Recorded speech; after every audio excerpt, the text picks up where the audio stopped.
시청자 여러분 안녕하세요. 오늘 방송은 세기의 천재 예술가이자 발명가였던 레오나르도 다빈치의 숨겨진 스토리를 테마로 진행하려고 합니다. 레오나르도 다빈치 하면 떠오르는 것이 여러 가지가 있지만 그중 가장 먼저 생각되는 것은 그의 걸작 중에 걸작으로 인식되는 최후의 만찬이죠. 어머니의 속도 위반으로 태어난 레오나르도는 이혼한 어머니가 유명한 요리사와 재혼하였기 때문에 그는 좋은 음식을 마음껏 먹으며 생활할 수 있었고 당연히 살이 쪘기에 돼지라는 소리를 들으며 어린 시절을 보냈는데 그래서인지 그는 우리가 알고 있는 천재 예술가이기보다는 요리와 식기 등을 발명하는 것을 매우 좋아했다고 합니다.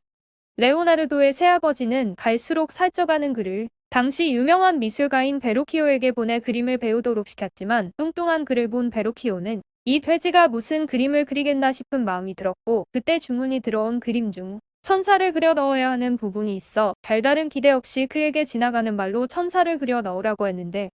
레오나르도가 그의 생각과는 달리 너무나 완벽하고 아름다운 천사를 그리자 베루키오는 그때부터 붓을 집어 던지고 자신은 오로지 조각에만 몰두했다고 합니다. 그가 살았던 시절 유럽에는 아직 이렇다 할 요리가 발달하지 못했었고 오로지 고기만을 먹는 것이 귀족들의 생활이었는데 그는 당근을 조각하고 빵 위에 잎사귀를 올린 음식을 내놓는 등 당시로선 상상도 못했던 4차원 요리들을 만들어내며 명성을 얻었고 요리를 시작한 지 5년 후에는 불멸의 명화 비너스 탄생을 그린 친구 보티첼리와 술집을 차리게 되죠. 이 술집은 산드로와 레오나르도의 세 마리 개구리 깃발이라는 웃기는 이름이었고 간판용으로 긴 깃발을 만들어 한쪽은 레오나르도가 다른 한쪽은 보티첼리가 그림을 그렸었는데 만약 이 깃발이 지금 남아 있었다면 아마도 옥자 앞에 수천이 붙는 것은 당연지사였을 정도로 부르는 게 값이었을 텐데 지금 수집가들이 너무나 안타까워하고 있다고 해요.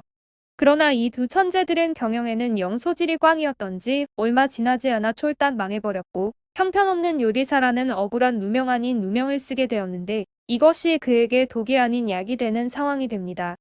레오나르도는 이런 과거 때문에 직장을 구하기 힘들어 빈둥거리는 세월을 보내다 1482년 루도비코 스포르차 대공에게 자기소개서를 내밀었는데 대공은 그동안 수많은 소개서를 받아보았지만 레오나르도처럼 자기 잘난 체를 많이 해놓은 자기소개서는 처음 받아보았다고 했으며 대공은 그가 이렇게 쓴 것에는 이유가 있을 것 같다는 생각에 채용하게 되죠.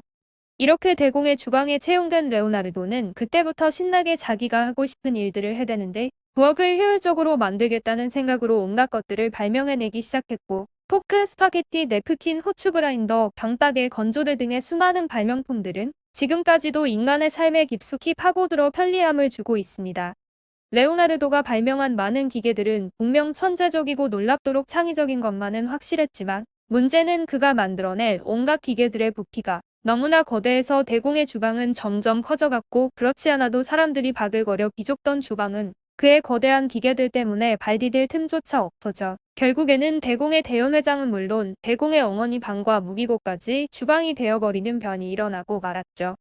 상황이 이렇게 되자 만찬 한 번 먹으려면 부엌에서는 무슨 폭탄이 터지는 것 같은 굉음이 들려오는 것은 물론 여다무명의 요리사만 있으면 됐던 주방에 그의 발명품들을 사용하기 위해 100명에 가까운 사람들이 바글거려 정신이 없게 되자 대공은 내가 보기에 요리라고 흉내내고 있는 놈들은 없고 하나같이 주방 바닥과 벽에 있는 거대한 기계에 매달려 있는데 어떤 기계도 원래 의도했던 대로 작동하는 것은 없는 것 같다라고 한숨을 쉬며 말했다고 해요.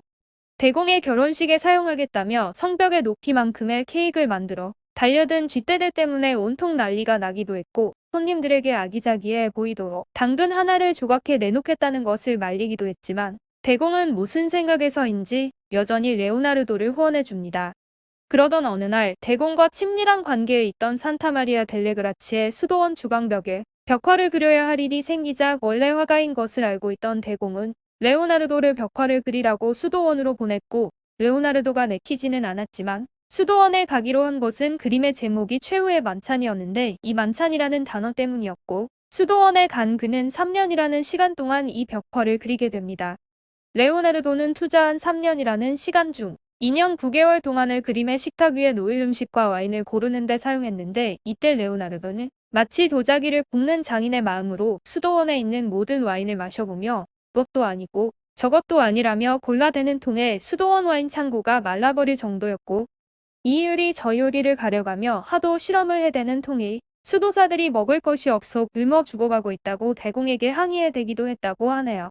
사실 최후의 만찬은 예수님과 제자들이 나누는 마지막 식사의 의미와 그 후 일어나게 되는 배신과 희생, 부활 등을 암시하는 묵직하고 위대한 순간을 나타내는 것이었지만 이것을 그린 레오나르도의 머릿속 생각은 그것들과는 거리가 멀었고 단지 예수님은 제자들과 이 세상 마지막으로 무엇을 먹었나였기 때문에 2년 9개월이 지나자 직성이 풀렸는지 그때부터 그림에 몰두하기 시작했죠. 33개월이나 되는 시간을 투자하여 음식과 와인의 종류를 고르던 레오나르도가 주요 인물들을 골라 이 프로의 명작 최후의 만찬을 완성하는 데는 고작 3개월만 걸렸다는 것을 알고 있는 사람들은 별로 없을 것이고 이 벽화를 완성한 후 그림에 손을 대기 시작한 레오나르도는 헝가리로 가게 되는데